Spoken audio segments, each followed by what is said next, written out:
Did any of you see that show on Netflix about Jeffrey Dahmer?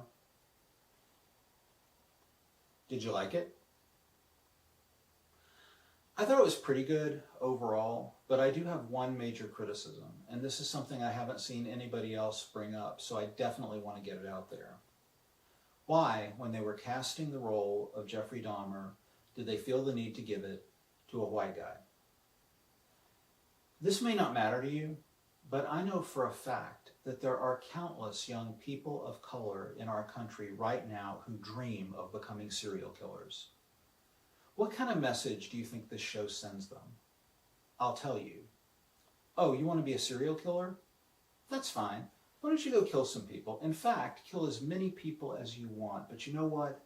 No matter how many people you kill, it's never going to be enough. You're never going to make the big time. Representation is important, and a lot of these young people are going to be so discouraged by this TV show that they're probably not going to kill anybody. And I know what you're thinking. Yeah, but in real life, Jeffrey Dahmer was white. Okay, boomer. But he also committed his crimes over 30 years ago. Haven't we made any progress as a society since then? And another thing. On the show, almost all of Dahmer's victims are gay men. It's terrible. Why can't they have him kill a few more straight guys?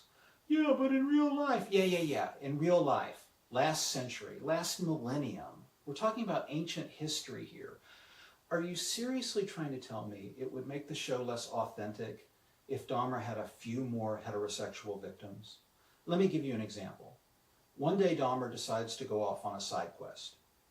He goes to a local college campus and he wipes out a frat house. I think that would be amazing. Who would have what kind of person would have a problem with that? And another thing. Why are none of Dahmer's victims women?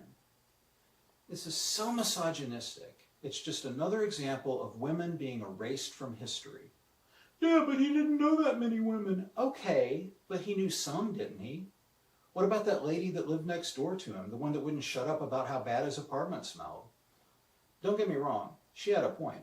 I wouldn't want to live next door to that either. But what I'm saying is it must have gotten on his nerves. You're telling me this guy is killing people practically every other day and he's not going to go next door and shut her up? I mean, forget misogynistic. It makes the entire story unbelievable. And another thing. Actually, I lost my train of thought. Something about the glasses they had him wearing. But my point is, why is it when we're telling a story about historical events that we seem to be so focused on, so obsessed with what actually happened? Yes, there's the truth, but there's also what should be true.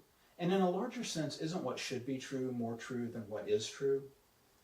I believe it was Oscar Wilde who said, "No artist desires to prove anything. Even things that are true can be proved." Think about it.